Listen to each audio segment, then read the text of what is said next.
Yes, so recording. So everyone, welcome and thank you for taking our time. And I'm surrounded by people on recess, and it's a real privilege to be in your presence. That you've given up your precious sloth time, as Vulindlela calls it, to engage. No, it's good. I think that we wanted to get it all into the same room to continue our conversation that we had last time. I've had a lot of conversations with people. I think, Gary, you've also had sort of feedback, and it's been interesting. And maybe we were talking at, well, obviously this is coming up as part of our seminars, that something like this should continue. I'm in the mind of like having it as a sort of continuing conversation that we expand into some form of like publishable thing. It could be a podcast, it could be just like a recording that we share every now and again about, 5 people just getting into a room and talking about something. And obviously this is more geared towards Gary's research, but I think it could be more, it would be useful for us to kind of think about where we would be able to intersect or interject some of these things into our own sort of teaching spaces or our own learning spaces as well. So Gary, you're the subject holder, so you want to introduce what we're going to do? Well, I think it obviously it comes about from that conversation, the 3-way conversation that we had. And, Glenn was very frustrated because it wasn't sufficient time, and we hardly touched the surface. But you're right. I mean, as a consequence of that, a whole bunch of other thoughts occurred and new ideas have come as a result of that feedback. And so, I think Andrea is very keen that we continue the conversation, but and obviously my PhD is about race and whether we can change the conversation, but it would be very selfish of me to have the 5 of us in a room and it be about my PhD. I would want to see if we can't collaborate on a bunch of things that it informs everyone's work, if that's possible. So it doesn't, I have certain objectives from it. I'd love to test certain concepts with you, and see where that goes. And Vulindlela, if you do a podcast out of this, I'd be absolutely happy with that. I don't have a problem with that at all.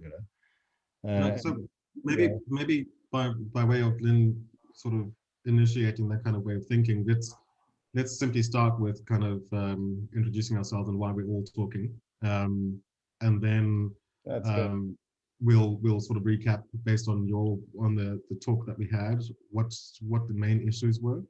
So to start off, I suppose then I'm Vulindlela Nyoni, and I'm the HOD for Visual Arts, and I have a deep-seated interest in race and representation as a visual within the visual space.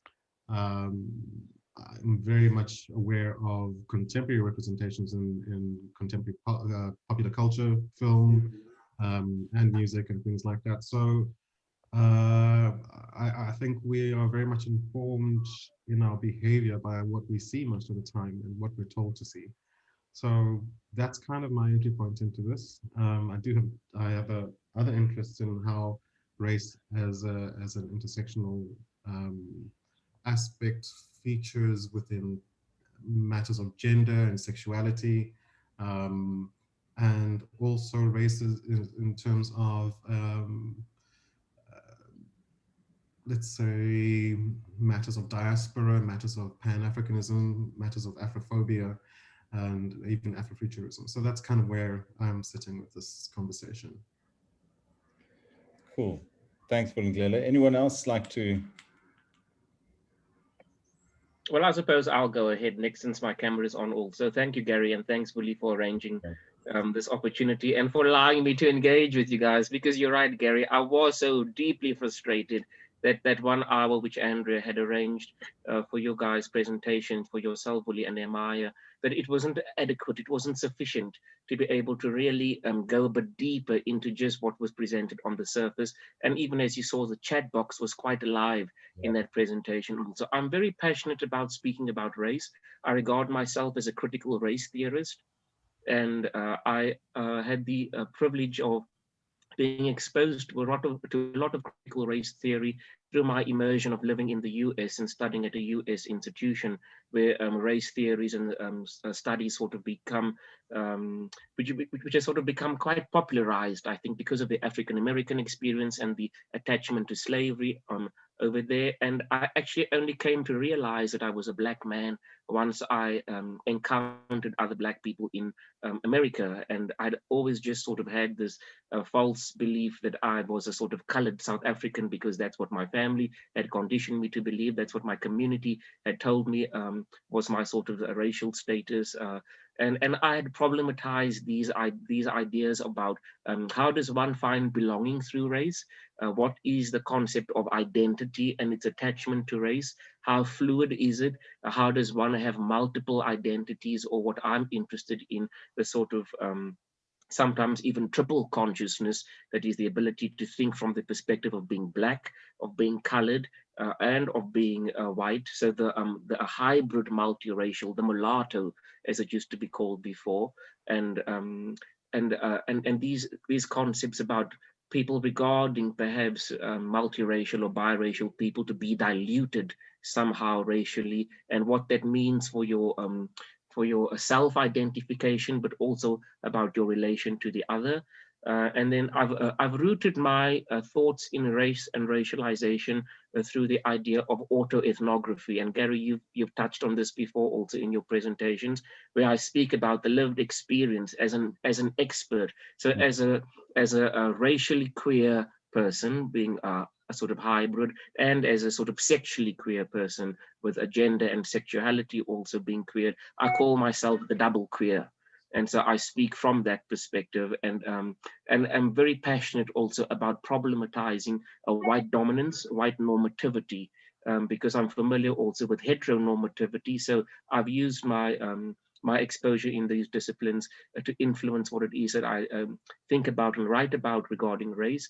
And then lastly, it's attached to my work in the university, in the academy, where I'm looking at how higher education, especially music studies, has been racialized.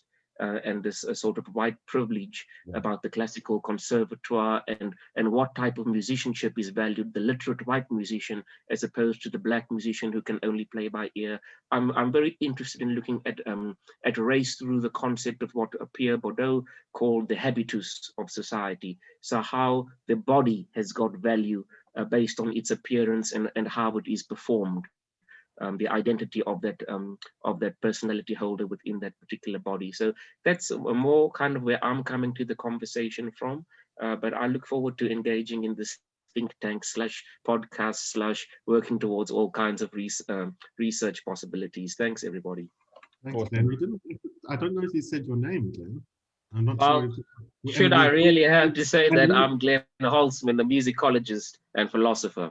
Well, for those who might be listening in later. Well, that's true. I forgot we're doing the podcast, of course, and my name won't appear on screen. Thanks, Willie. Sure. So. Thanks, Glenn. Danai or Nehemiah?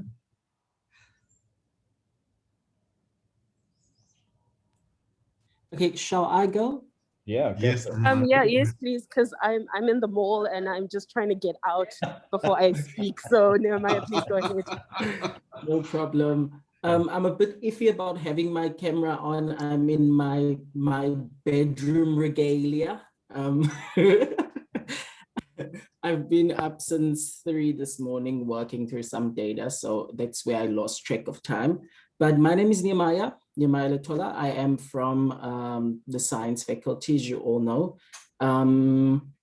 My entrance, I guess, to this conversation has been through my various engagements within the institution, from a perspective as a science teacher, where I engage with the humanizing pedagogy and really look up around the critical theories around education and teaching, who should be teaching, what epistemologies are we using, all of these types of thoughts around education. But more so in this conversation, I guess I also enter from the perspective of a lived experience, particularly as regards to race. And I want to be very also cautious in the lived experience being the antidote, because sometimes the lived experience is in itself oppressed, you know? And so therefore what the lived experience poses to the conversation is might be damaging towards the overall narrative. And so mine is really to look at these lived experiences and how we can start to deconstruct the lived experience of people, and not only having the focus be solely on Black or people of colored people, but looking as well, turning the lens on whiteness itself. Since our conversation, I've also engaged with a couple of colleagues. Strangely, some people from church found out. And so someone asked to drive me to and from church because they wanted to have a conversation about my views. And so it was very interesting to respond to why 20 years later, after apartheid, do we still have BEE? It was very interesting to engage the conversation of why we are only focusing on Blacks when whites are also being murdered in South Africa, white farmers, you know, and trying to speak to these things in a respectful way, in a way that is, which can be an educative experience, sometimes is difficult.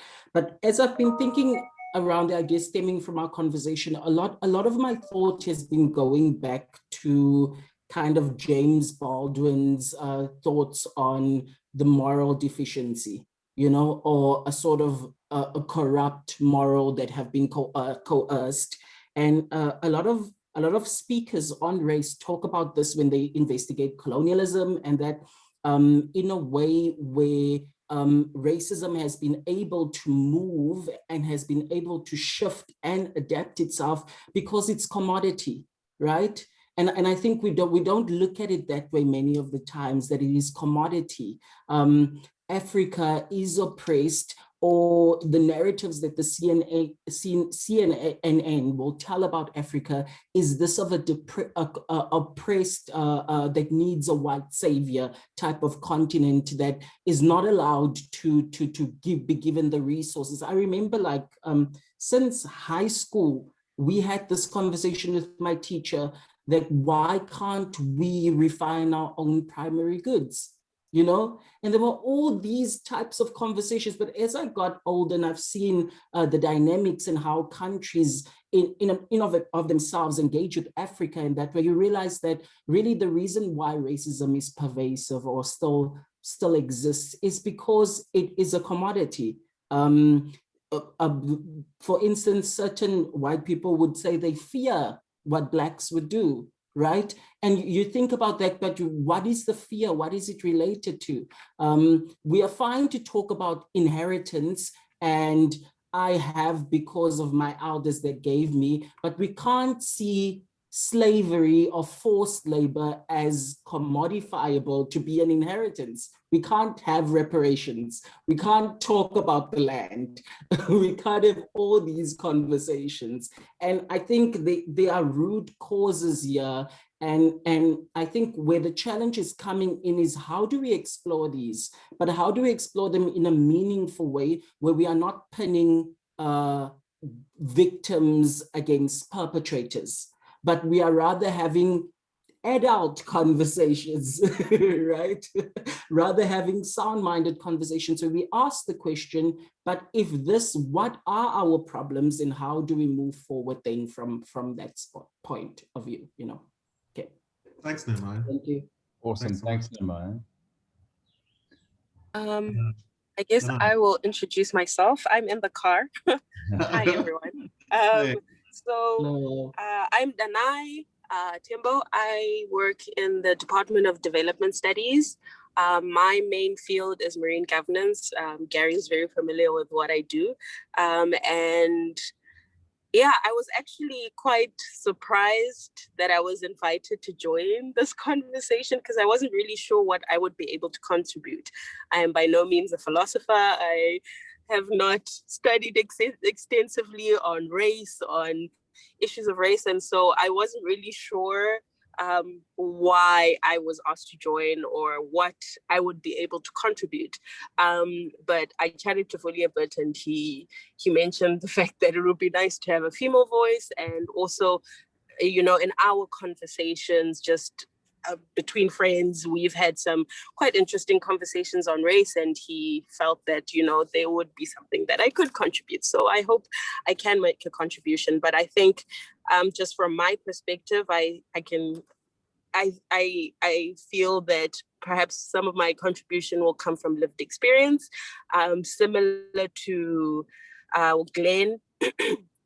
I became very aware of the fact that I was Black when I first moved to South Africa. So I was born in Zimbabwe. I moved to South Africa when I was 12 years old. And I mean, I'm not going to go into this discussion. I actually made a contribution to a book that I was randomly asked to contribute to, but I made a contribution in a book called Psalm in South Africa, which is ironic because I do not speak very much Afrikaans. But the editor basically took my chapter and translated it into Afrikaans, and I kind of spoke about my experience as a Black Zimbabwean child moving into South Africa, maybe a few years after, you know, the birth of democracy in South Africa, and what my experience was, comparing my experience from being in Zimbabwe, how I grew up in Zimbabwe, and how I experienced growing up in South Africa. And so, yeah, but so I think from that perspective, just my lived experience, I think I can contribute in that sense. And also from what I teach in development studies, although my main field is marine governance, fisheries, crimes, and so forth, I do teach contemporary development issues. And so with my students, with my undergrad students, I do touch on, you know, here and there, we do touch on issues of race, issues of gender, issues of colonization, and something that Nehemiah touched on just now with, you know, we discuss issues of trade, the economics of inequality, what that means for Africa, why Africa has not, why not only Africa, but developing countries are not able to, you know, refine their raw materials, and what that means. And as far as trade is concerned, the trade restrictions that have been developed globally, and how that puts developing countries at a disadvantage, etc. So yeah, I guess from that perspective as well, I can make contributions there. That's also, it's a very interesting discussion that I have with my students, and I think I leave them a little bit shell-shocked when we are done, especially with that unit, because they're just kind of, oh, okay, this is what it is. This is how the world works, and this is how a lot of things are skewed, and the balance is not in our favor as Africans or as developing nations. But anyway, yeah, that's what I think my contribution could be. And I hope it adds some value to the conversation. Awesome, Danai, thank you very much. Let me then perhaps end sort of the introductions by saying, and for the podcast, I'm Gary Koekemoer. I'm an aspiring PhD student and an aspiring local politician. They're meant to culminate at about the same time, and I'm not sure I'm going to make either of those, but it's going to be an interesting journey nevertheless. My PhD is a philosophy PhD and comes from a complexity systems perspective, and wants to look, and I'm looking particularly at the issue of race. And the reason I'm looking at the issue of race is that my own personal background is out of sort of peace activism. I was very involved with the Peace Committee in the early 90s when we negotiated the transition in South Africa. So I'd seen a lot of violence from the perspective of standing between crowds and police, and negotiating fairly interesting times, and the spirit with which those negotiations took place. I mean, it was highly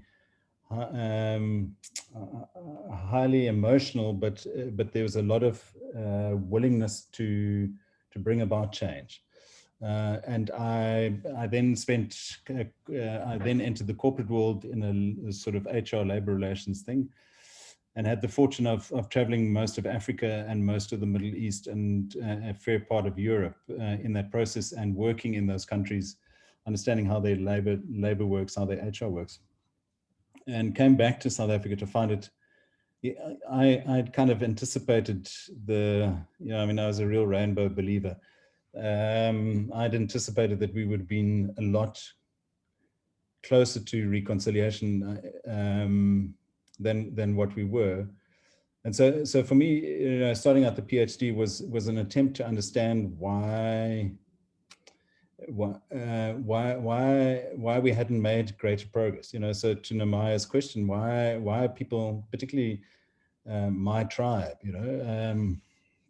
white people and white men, why we hadn't seen what we'd been doing, and to me it was fairly obvious. The atrocities and the horrors that we had perpetrated,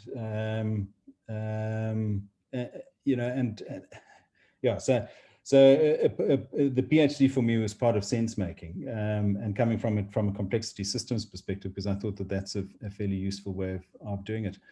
And so, one of the aspects of complexity systems is that probably the way out of this is through a process called dialogue, or the hermeneutic circle that I've now recently discovered. And so and with Vulindlela's prompting, and thank you for that, convening this discussion between the five of us, in the hope that we can bring that lived experience and the theoretical background to the table and see, is there, and I'm aware that I'm probably still searching for the rainbow, but is there a positive way out of this? Or are we eternally trapped in this perpetual loop of conflict based on race, and that's what the future holds for South Africa. So I'm a closet optimist, I think is the long and short of it, and I'm hoping to find some more some fertile fields for my optimism, but fully prepared, being a little bit older than I was 30 years ago, to recognize that maybe that's that's blind hope. Yeah. So I think today's discussion maybe is just to explore are there boundaries to this discussion? Is there an objective? I'm very much aware that you bring a lived experience of being Black people to the conversation. I obviously don't have access to that. Other than what I read or what I hear or listen to, but I in turn have a lived experience, which I think might be a useful. So in terms of like the conversation that Nehemiah was having in the car, I'm aware that a lot of people of my age and gender and sexuality and race view the world in certain ways, and maybe I can open a window on that. I'm not sure, but yeah. So I thought let's convene it and let's hear. Vulindlela, I don't know from your side where do you, yeah. So I'm thinking that what we can do is kind of revisit some of the. So excuse the noise in the background. My neighbor fixes bicycles, not bicycles. He fixes motorcycles. So I'm going to have to soundproof this place eventually. But I was thinking that maybe we could kind of go back to some of those key points that we spoke of in the complexity seminar that is recorded. And if people do want to listen to that, they can go back to the site of the ISKIA seminars. But the one point I want to make is kind of, if there are limitations to this, and my initial response to that is that there's almost sort of gut reaction that from me, which is that I'm not going to be able to speak for, and something that you raised here, Gary, saying to shed light or open a window on some experiences.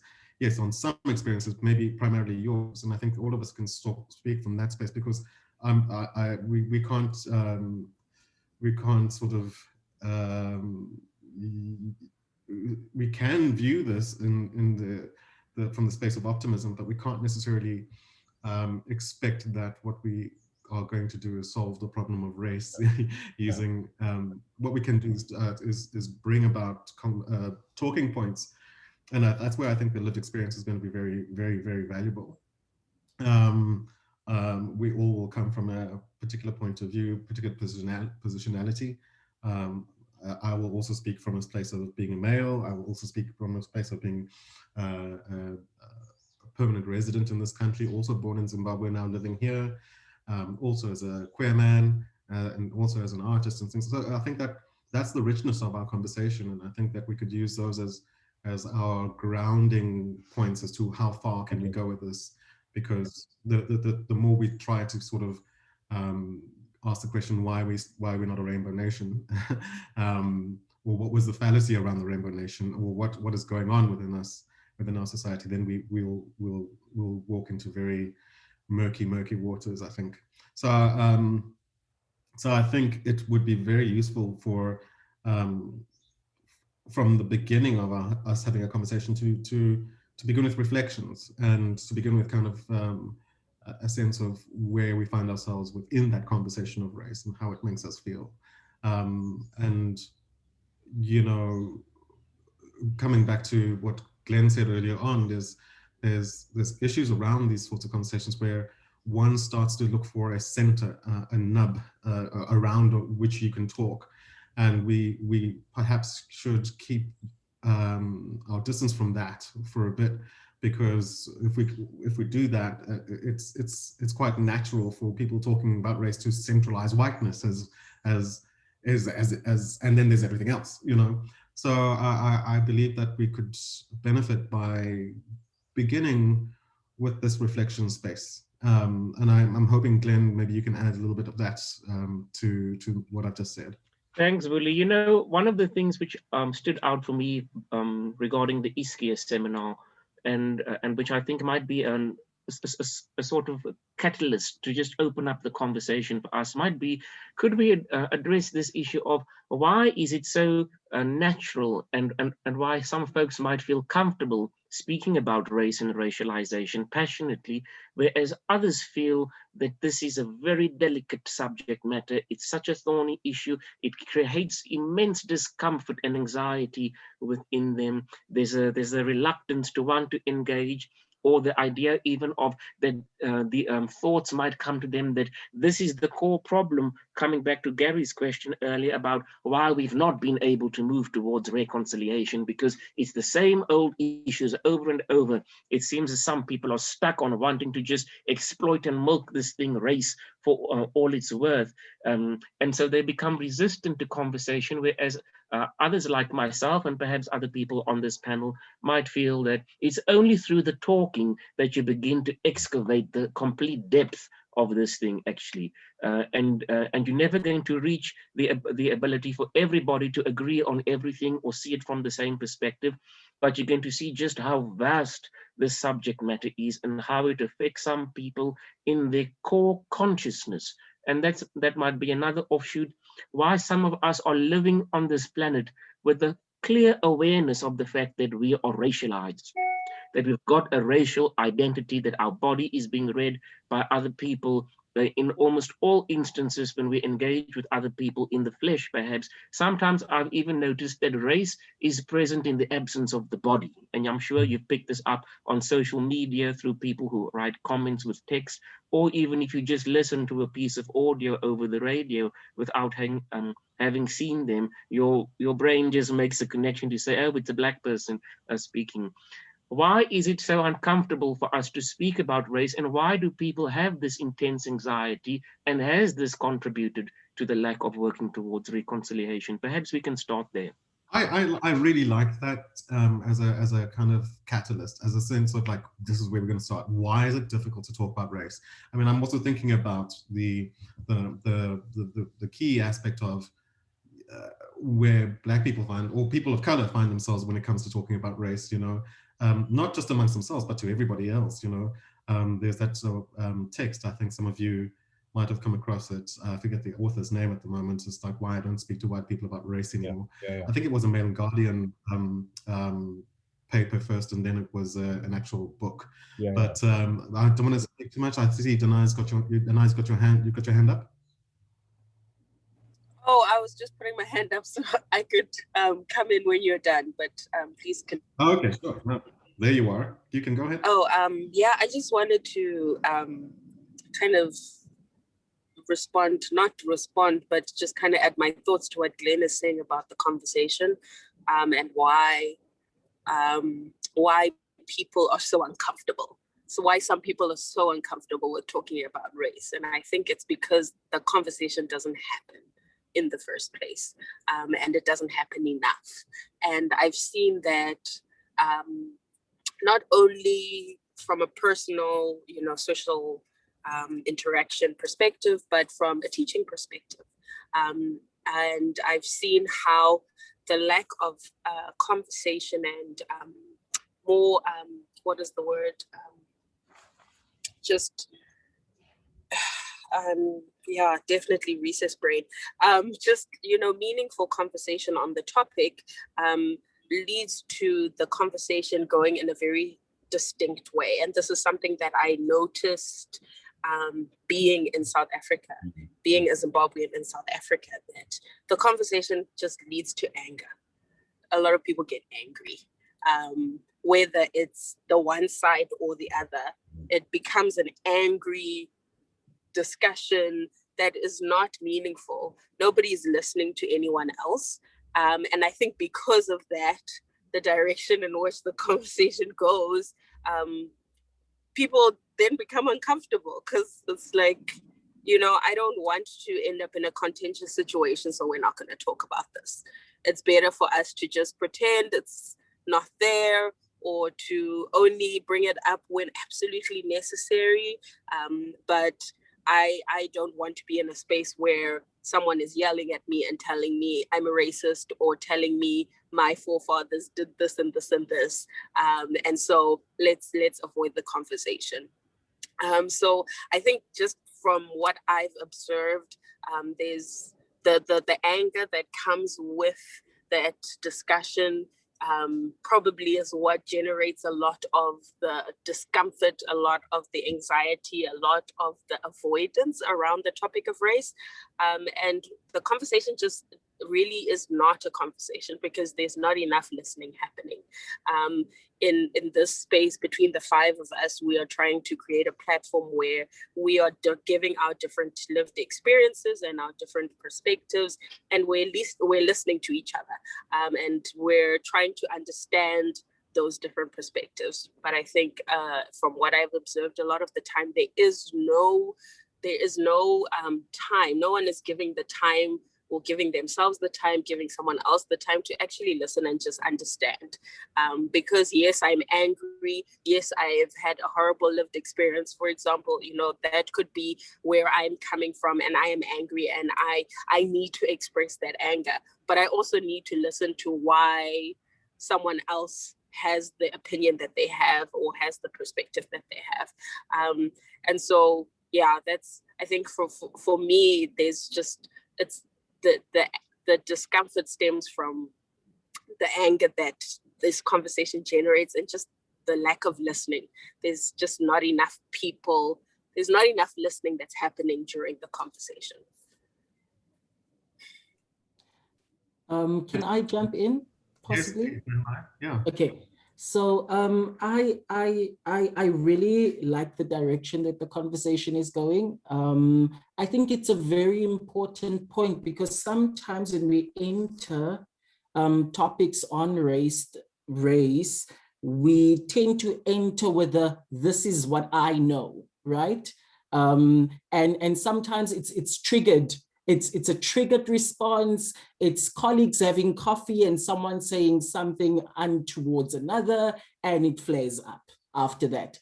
And I think maybe a lot of work needs to be done around this idea of comfort around engaging race, right? And I'm taken back to sort of the safe space theory.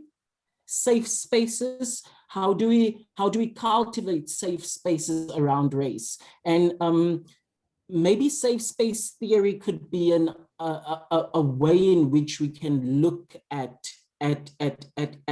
creating more comfort. You know, I also think around these ideas. We were talking about reconciliation.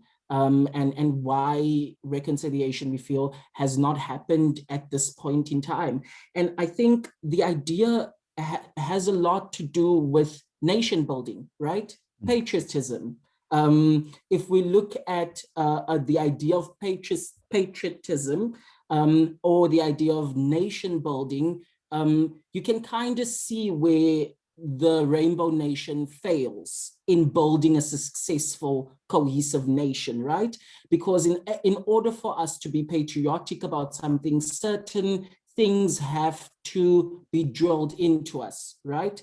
A couple of years back in England, there's this left group that were against the singing of the national anthem in schools. They were protesting it. They were saying that the government is forcing a particular idea on the students and the government should stay out of that. They were against this idea of patriot, and the government was saying, no, we're just trying to create good patriots. We're just trying to create good civil servants and people to the community, you know? And I think a lot has to do with learned behavior. Learned behavior, the ads that are played on television. I had such a chuckle last night on TikTok when a guy was saying, every time my mom used to hit me, I used to think about this ad. And it's the ad about the little girl with the owl that comes with the feathers and the glasses, Griffin with the feathers and the glasses. And they're like, so the poem, when the monster returned again, she would call this number, you know, and that's learned behavior to where the point where we get now, where as a parent, you are unable to sort of raise your children in the way that we were raised. You know, sometimes we got a slap against the head, you know. Today, you can't do that because it's a learned behavior that came down, that it's not allowed anymore, right? And I think when we look into the conception of our Rainbow Nation, we see that there was no learned behavior. There was kind of like, it was a bad time and now we are over it and we are fine, right? And there was no work at teaching behavior. There was no work at teaching what this Rainbow Nation needs to look and feel like, right?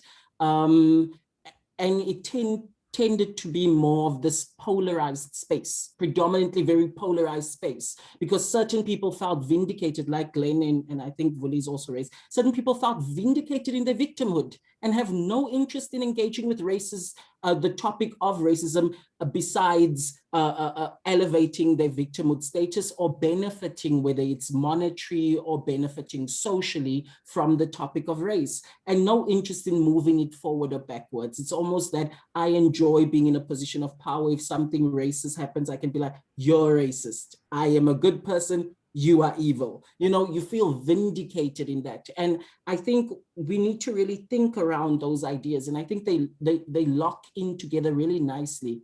Ideas of how do we cultivate comfort around engaging race, but then also how do we engage in it responsibly? Like Vuli said, that there needed to be certain lines, right? If we are going to have our conversation, what are our lines? What is open for discussion? What are taboo type of topics to engage?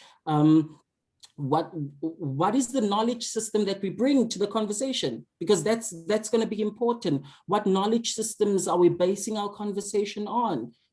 do we have to do prior reading before we come to a discussion? Do we need to choose particular authors that we say that these are important voices in race that could shape our conversation? So I think these are really going to be certain things. And obviously we are at the Nelson Mandela University, which is very much in line with the Nelson Mandela Foundation. And we can't really speak about Nelson Mandela in an unfavorable way. So where's the line there? How do we critically engage but be responsible? And I'm rambling a bit, so I'm going to end there. Amazing things being raised here. I mean, I'm raising my hand because there's many things that I've been just scrolling here. You know, the writing on my pad, thinking about, you know, the question about why it's so difficult to talk about race, and that was you know, that conversation being elicited by Glenn. And listening to Danai's response about this sense of we're not listening enough, and then what there's that fear and the anger space that could arise from all of this, and just reflecting on the fact that, you know, we do need to come at it from a very honest space. I do want to kind of raise a point of contention, maybe, I think, even at this point, where, you know, the comfort space that Nehemiah is talking about, I'm a little sort of, you know, wary of that, partly because,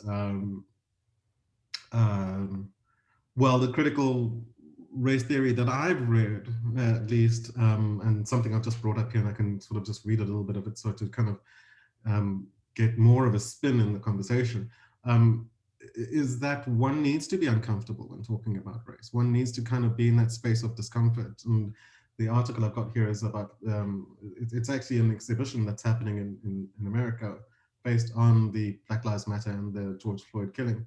And Anna Hindley is the director of early childhood education at the museum, saying, I think it always starts with your own personal journey and interrogating your own racialized identity, and then building on that and knowing that it's a process and a practice, she says, so that it's something that is done every day. Many people express a fear around broaching these subjects because they don't want to make a mistake.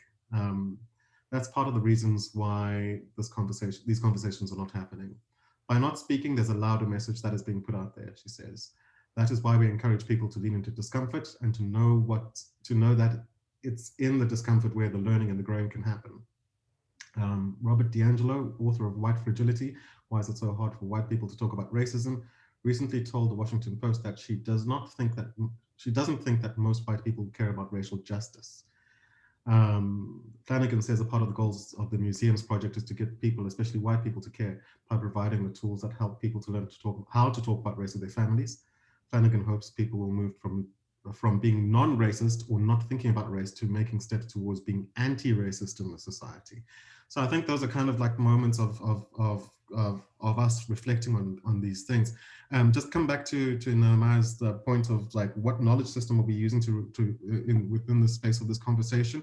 I think we do have to acknowledge that we are living in a very post-colonial space. All of us have been raised with speaking English. We all are children of a we're children of the empire. And I think we have to kind of acknowledge that. I think that the spaces in which we do speak about these issues comes with that legacy of our knowledge system being based on, you know, to point of fact being, you know, if we were to speak 500 years ago to people, indigenous Papua New Guineans, around issues of race, you know, there would be slightly different conversations, I would imagine. I don't know.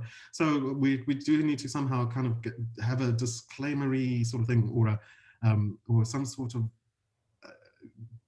contextual grounding for the conversation. I'll stop there. Gary, did you want to say anything? But before I jump in. Yeah, I thought. I mean, I think it's a great place to start the conversation. Is why don't we want to have the conversation? You know, and I was part of a group that we called it Whites Speaking to Whites, which was a interfaith initiative in PE, but I used to be very strong Christian. I no longer am.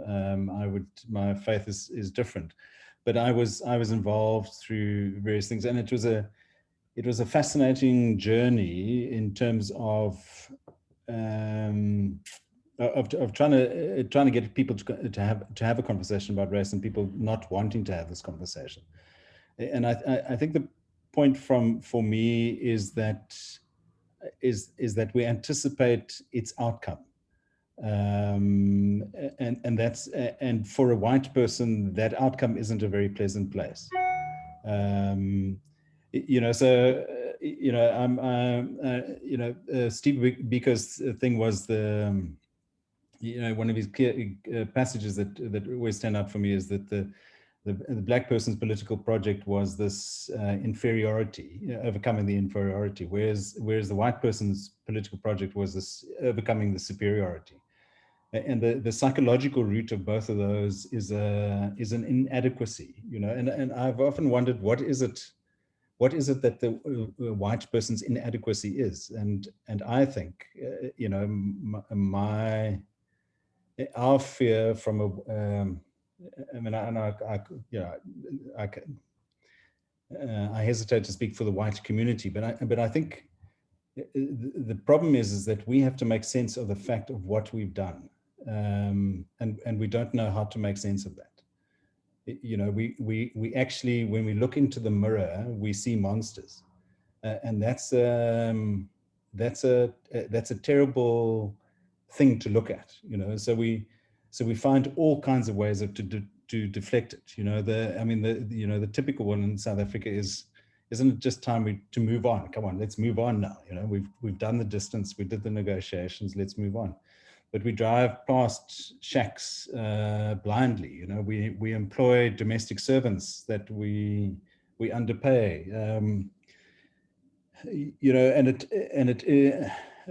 I think that's the one thing, is that so for white people, we don't want to have this conversation because we end up with the conclusion that we are monsters. And the other thing, I think, for whites in South Africa is that we don't belong. Is that we actually don't belong here, and for us that's a homelessness, because we don't belong anywhere else. A personal experience of mine is I was working in Europe in a multinational, coming from a country that has very strong labor relations and very strong labor relations credentials, and we were talking about labor with some German people. And they kind of went, yeah, but who are you? What value can you bring to this conversation? You're a South African. You live down south. You guys are. It wasn't said that you are dinosaurs, but. And for the first time, I understood that I was a South African in the eyes of someone else. So I think for me, the difficulty of exploring that conversation about race is that it ends, it goes to a certain point, and we don't know what to do with that certain point. We live in fear of that mirror, because that mirror ain't a pretty picture. Let me leave it at that. So what you kind of picking up on, Gary, is the fact that we all carry our various positionalities.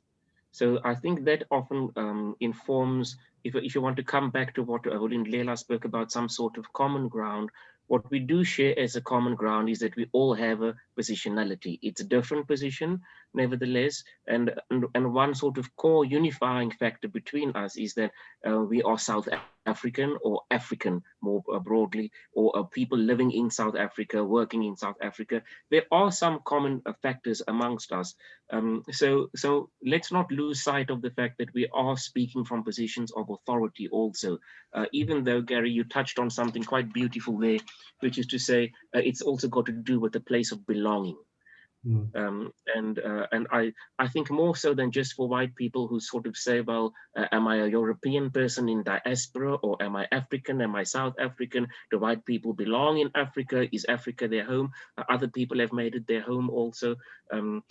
When we consider again that this is so complex, that it is going to be approached from different angles, from different positions, different lived experiences, and also, as Nehemiah pointed out, different types of inheritance.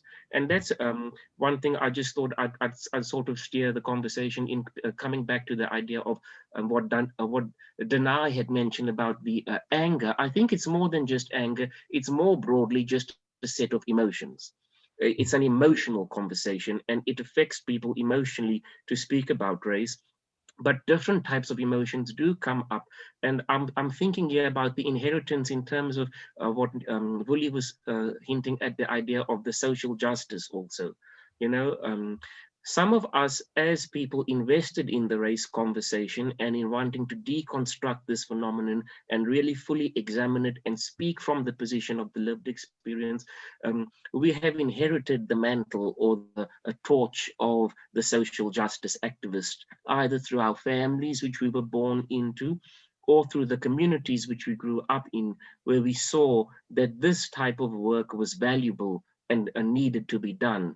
And the people who did pick up the torch or the baton and handed it to the other people, let us know that this is a significant thing which cannot be dropped. Just because there is this idea about the Rainbow Nation, which was posited, just because there is this idea of it makes people feel uncomfortable, or you've heard this rhetoric, we need to move on, just let it go, let's be future focused, you're going to negate the trauma which people are also carrying and which informs their desire to want to influence change somehow. So it's the ability to influence change, to be the social justice activist, which also gives a completely different emotion to what Danai was speaking about. For some people who might feel that they become angry either through being provoked or in feeling vulnerable, other people find a sense of a cathartic release, a sort of euphoric high, that finally I'm able to engage with these things which I'm bottling up inside of me, which are just spurting out. And that is where I think the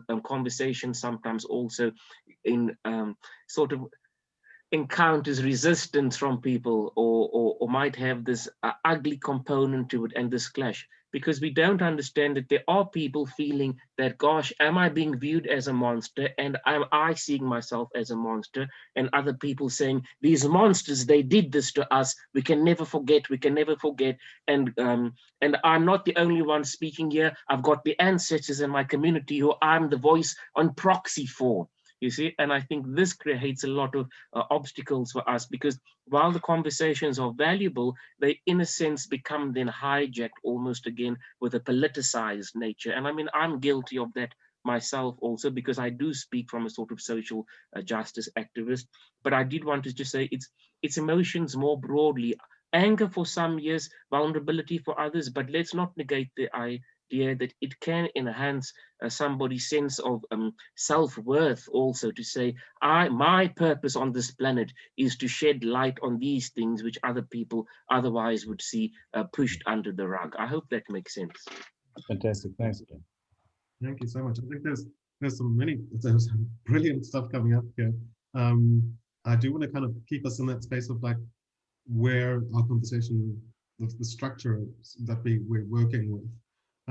We're raising amazing talking points.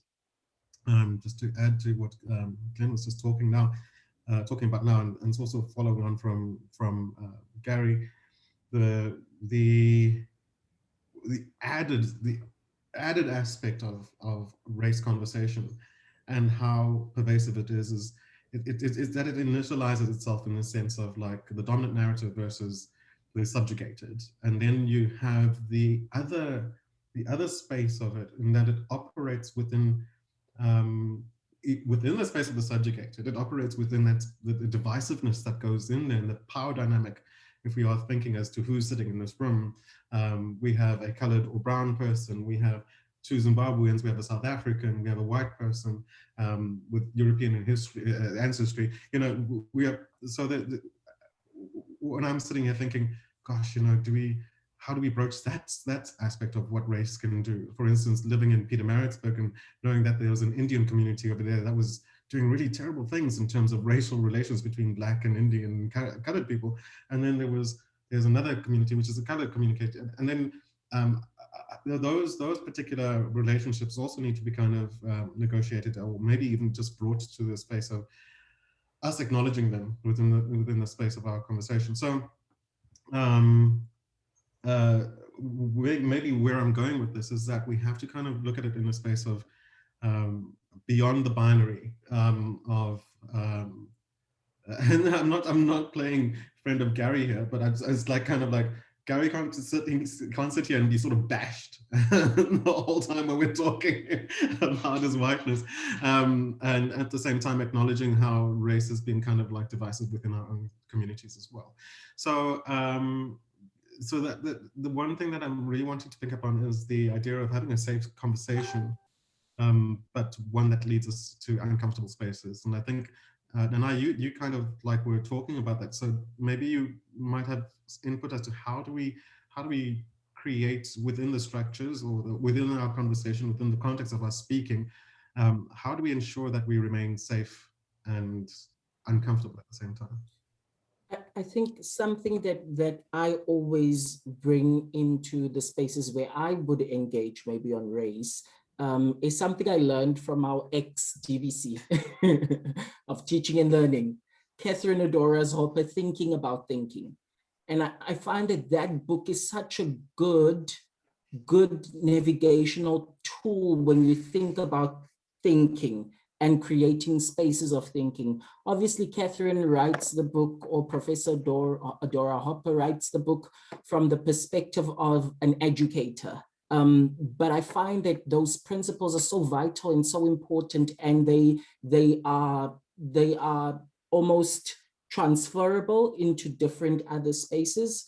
The fact of a context. When we enter in conversation, we have to have a context that we are speaking on, whether if our context is we are going together to discuss this topic or to speak on this. And I think that could be a nice guiding tool, because of some of us that are talking from lived experience, then you can kind of beforehand prepare and censure yourself. Because we are not going to come to unleash our traumas, right? We want it to be a space for learning and thinking and talking through.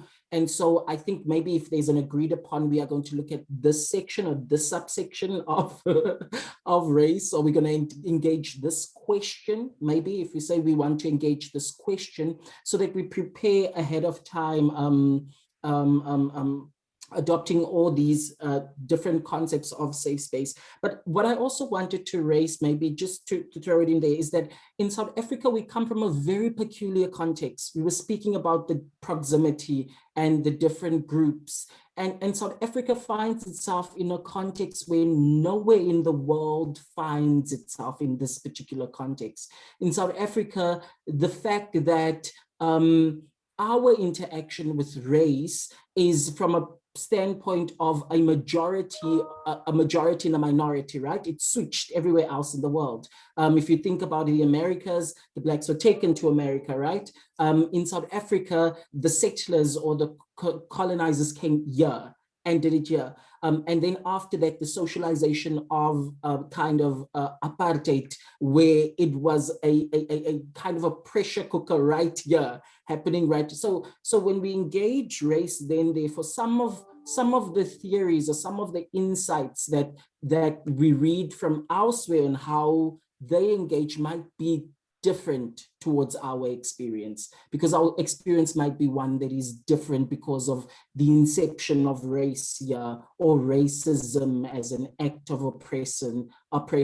The inception of that in our current space might be different from there. So I thought that because many times when you read up on critical race theory, when you read up on intersectionality, a lot of Kimberly's work, you kind of hit these barriers where you are like, I get that for the Americans, but I don't see how that works for us as a South African. A lot of it is transferable because it is a legal document.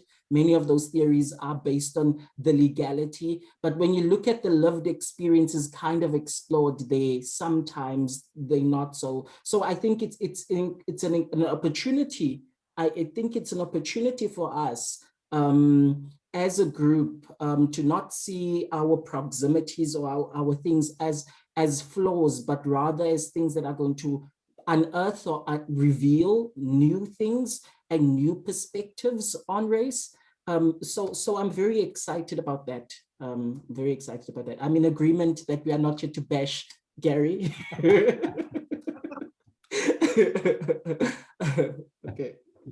I think that's part of the whole sort of safe spacey thing. You know, I think we're all going to come up against something that will make us feel a little, not just uncomfortable, but I think, you know, you use the word triggered, Nehemiah, and I think that in many respects we've all had terrible experiences. I know this for a fact. We've all had terrible experiences around race, and I think the safeness or the safety around how we have our conversation is that we don't walk away with a kind of sense that a sense of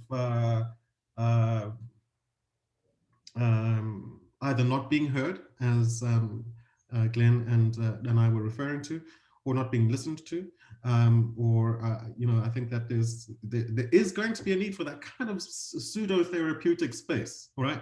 But at the same time, I think we do have to speak kind of rationally and be mindful of the fact that when someone is explaining something, it might be a question of hearing it out for clarification rather than simply going to go like, okay, so what can we do about this? How do you know, because that person will then come away from it and go like, well, you know, that stuff that we were talking about really made me feel terrible. If I can draw parallels to what I can to my friend Danai here, she is, and she and I are avid what do you call these things, true crime junkies, right? But I also like watching serious violence and horror. But she has a way of like not being able to, and I'm speaking for you, Danai, you can actually explain it yourself, I'm afraid. So there's that space of being kind of interested in the thing, but sometimes when the reality hits, you've got to process it in a slightly different way. I can watch it in a fictional vein, but then I can stay up until 3 in the morning listening to actual true crime, which doesn't affect it the same way. So I think we have to be kind of mindful of the different contexts in which we speak about something like race. Dee, do you want to say anything? You're on mute. Yeah. So yes, that is pretty much what I can do. Like, I can't do horror movies, but true crime, yeah, like you said, I can binge that for hours on end and it won't bother me.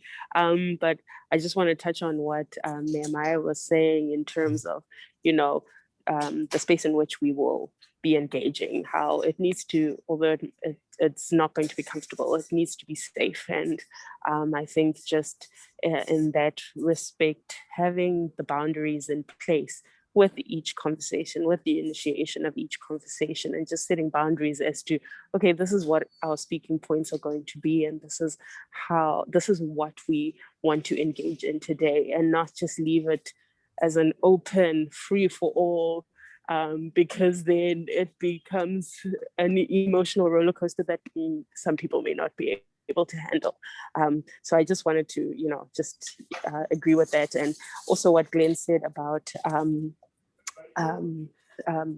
you know, how the space can be different for everyone and what it will give to each person that will engage in that space. And, you know, for some that it might be a space that is necessary to be able to express some emotions that have been there for a while and that need to be, so it's not necessarily that it is a space where there's just going to be anger expressed, but, you know, different emotions that for some will be, you know, a necessary process of being able to deal with the subject and being able to engage in the subject.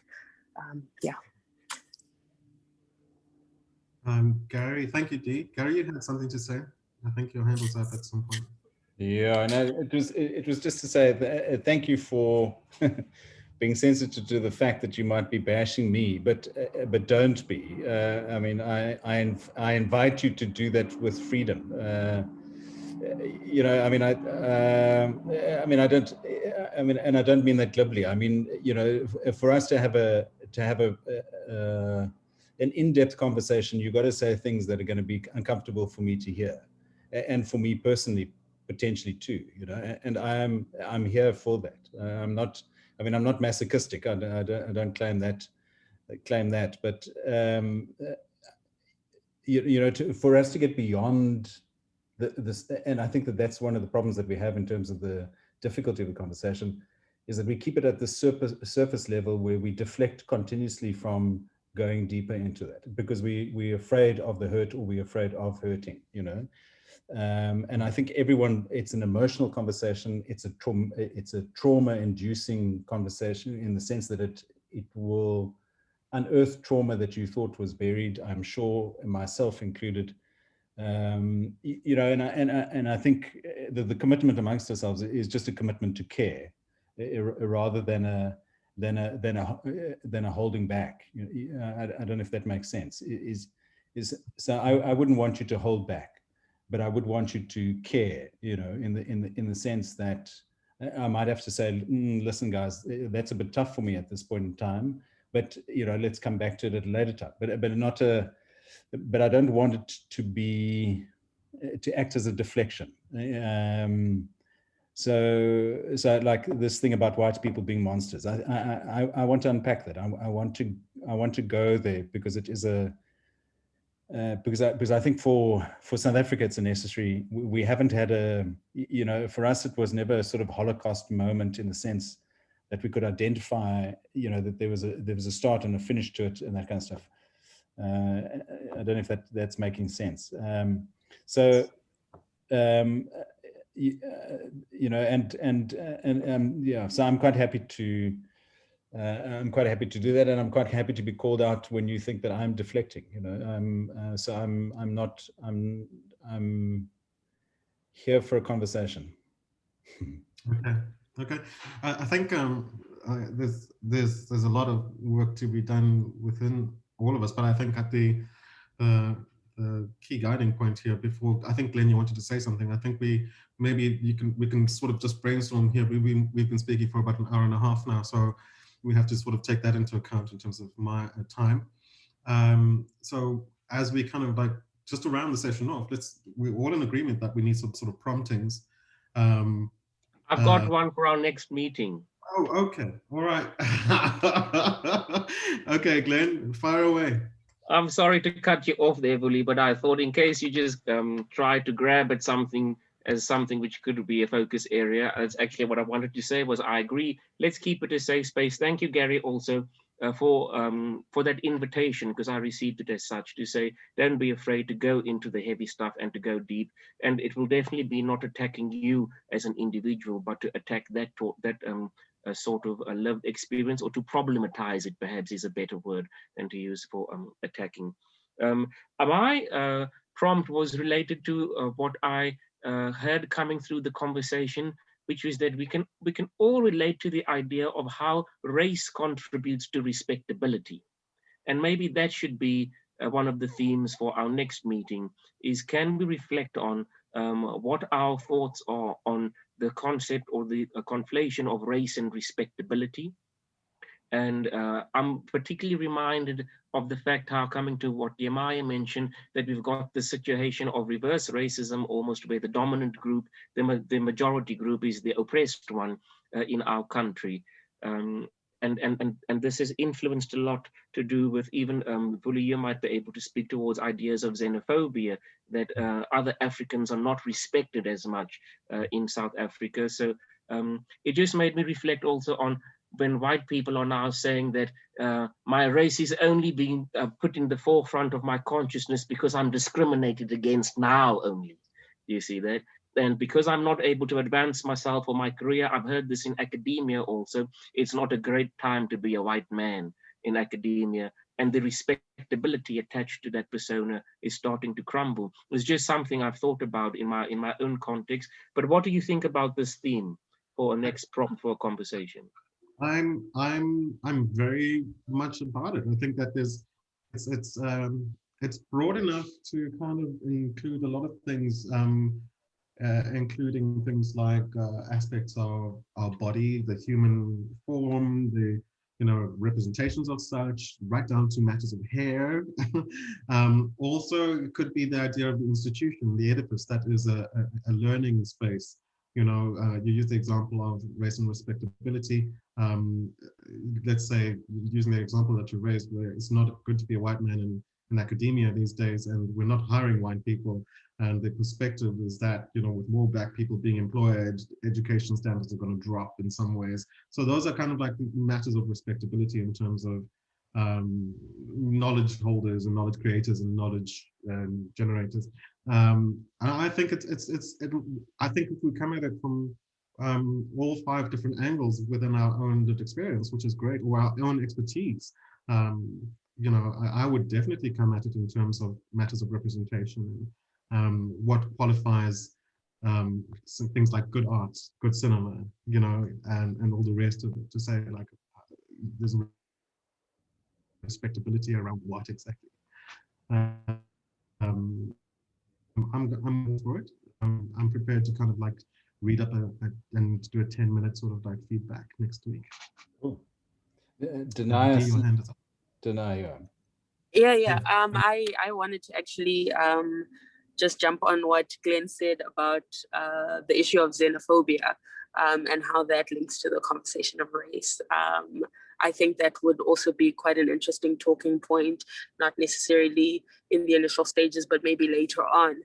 I think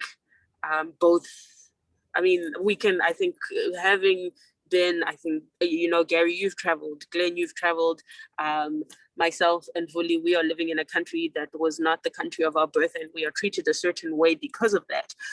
So as a Black person and as a Black woman, I think that would be quite an interesting thing to kind of touch on, because of just the experience, especially being in an African country and experiencing the level of xenophobia that exists, that I've actually not experienced having lived in Europe, or having been to South America or Southeast Asia or wherever I've been. But the level of xenophobia that exists here on the continent of my birth, as compared to other continents, and what that means, for me as a Black woman, I think that would be a nice point to touch on at some point.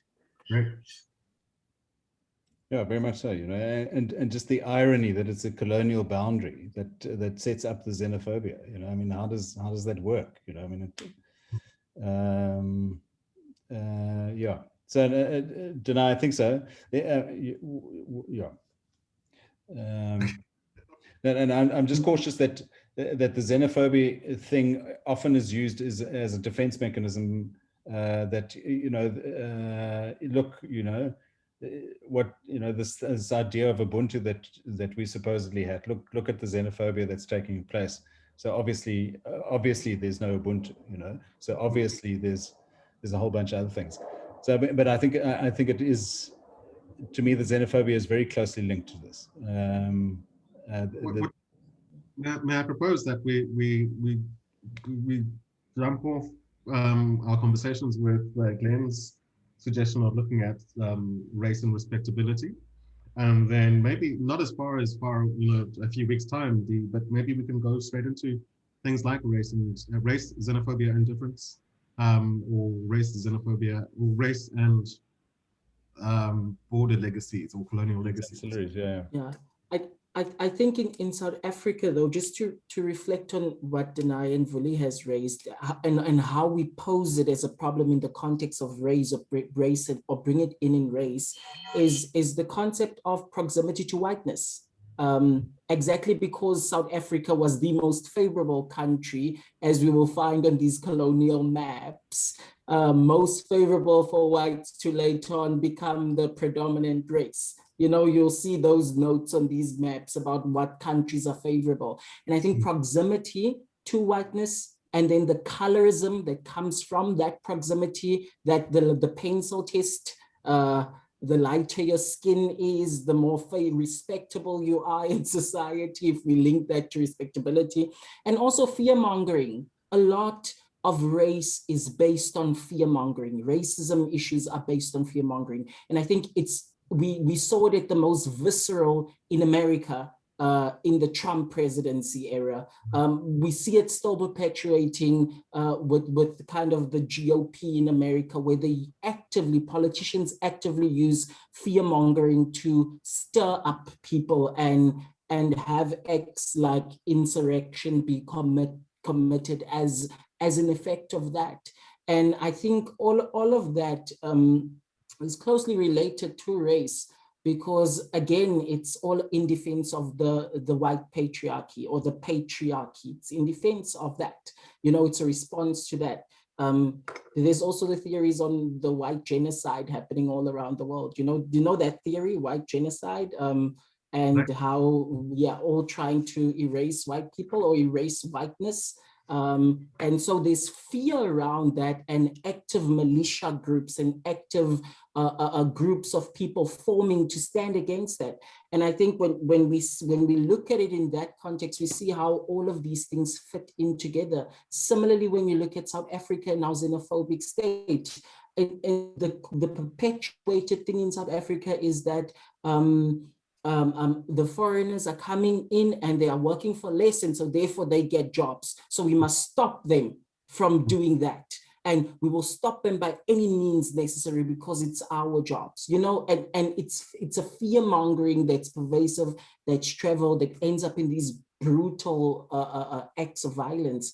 And I think they situate and they find themselves very comfortable in the context of racism. If we look at racism as a whole and we start unpacking it for root causes. And obviously we can't speak about race without violence. We've all been talking about violence. Yeah. And that is going to need to be a key thing that we need to unpack, because race is accompanied by violence, right? It can't self-sustain itself without violence. And so maybe we could see how that violence is perpetuated in our contexts. I know gender studies draw that link between race and the effect of race and colonialism to violence in our urban areas. I think there were studies on Galvindale and the violence that pervades, gang wars and violence that's prevalent in those areas, and how they link it entire to as a product of colonialism, as a product of racism, and the violence that was inflicted onto Black or brown bodies, and so maybe we could have, I invite conversations like that, and this could also be a position for some Africans to be uncomfortable. Because some of them don't even think they are in Africa. They are from South Africa, not from Africa, right? Have you ever engaged those people? So I think yes, it would be a good thing to bring in. Yeah. I love people that say, oh, are you from Zimbabwe? That's in Africa, right? I'm like, delusion. I think we've got a range of things to speak of there, and I think obviously it would be beneficial that we make amazing contributions, but I also understand it's also our time. And just taking a leaf out of Andrea's book, that we need to speak with relevance to what we are doing ourselves, and it'll be informative, but actually at the same time we should enjoy it and not make it arduous, I suppose. So in that sense, there's a lot of stuff here: race and respectability, race and xenophobia, proximity to whiteness, violence. The other one I was going to put in here was the mechanism of race in terms of covert versus overt stuff, and that's another subject that we could talk about. But starting from our next meeting, I think we could really either we go away and we reflect on a particular experience in which we can say race and respectability, or we could you could prepare something if you'd like. Gary, I think we suggested that this would be sort of an hour and a half max sort of way of speaking about time, and then there would be a recording, an audio recording, and as well as the Zoom actual visual meeting. There would be a transcript, which is a Zoom feature you can actually sort of download and read post fact. I mean, a lot of corrections will have to happen because sometimes Zoom doesn't understand our accents. So it's things like that. So we're just gathering information, and hopefully once we've got enough of these sort of recordings, I will sit with someone who is more of a fundi with editing and working with sound software and stuff like that, and kind of pull together a nice sort of little program that we could release and have people listen to. So I'm excited about this. We can give the podcast a play if you like, but at the moment we're not sure. It could be just, you know, Vuli speaks in a very beautiful voice to other people, but Gary, you have something to say? Can I say anything after that, Vuli? You know, is your voice beautiful enough, Gary? Yeah, how do I enter that space? You know, and then I just wanted to say thank you. The one question for me is how often we have these conversations. You know, ideally for me, it would be great if we could do it on a weekly basis at a set time, and then we can just, you know, put aside that time. But I don't know how that works for everyone else. Yeah. I'd like to suggest a fortnight, every 2 weeks, because we've already got the Ischia seminar. And Gary, while you might be a PhD student, we are supervising PhDs and doctorates ourselves also, and it takes a lot of time to have a weekly meeting. So I would really appreciate it if we could do every second week, if that would be fine. Seconded. I would be keen for every second week as well. Yeah, just the workload is quite hectic, and I am an outgoing PhD student, and I still have a lot of stuff that I'm required to submit before I can be capped at some point when my results come out. So yeah, I would agree with every fortnight as well. Absolutely. Well, thank you. I mean, So, and then are you happy to Monday's have, yeah. This time won't work for me, unfortunately, because I'm teaching. I'm teaching usually during the day, but because it's recess, I was able to do today. But usually I would ask that meetings happen either super early morning, like 8 to 9 or 8 to 9:30, or later afternoon after 2, just because my day is quite filled with lessons.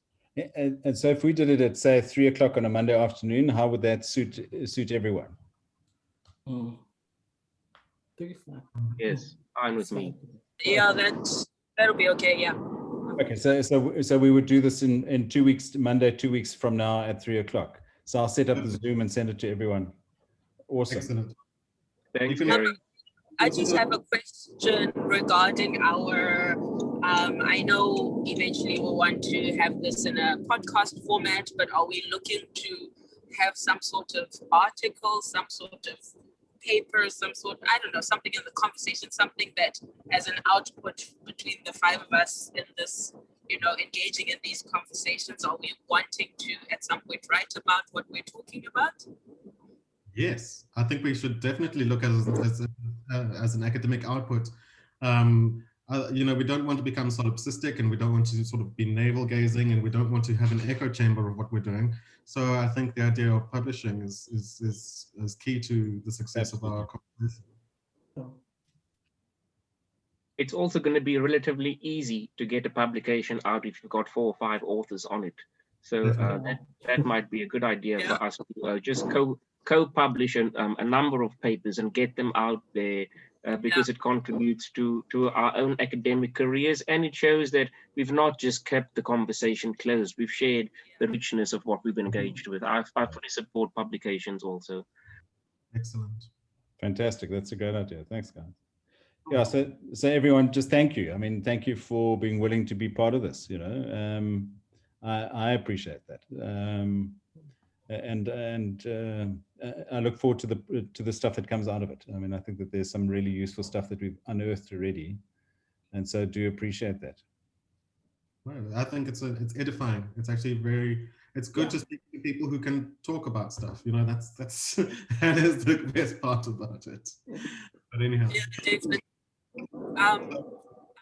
I just wanted to another question. I was just wondering if for those of you that are more well read in this space, if you could, share articles, share, make recommendations of, things that we could kind of look into as we prepare ourselves for each of our bi-weekly conversations.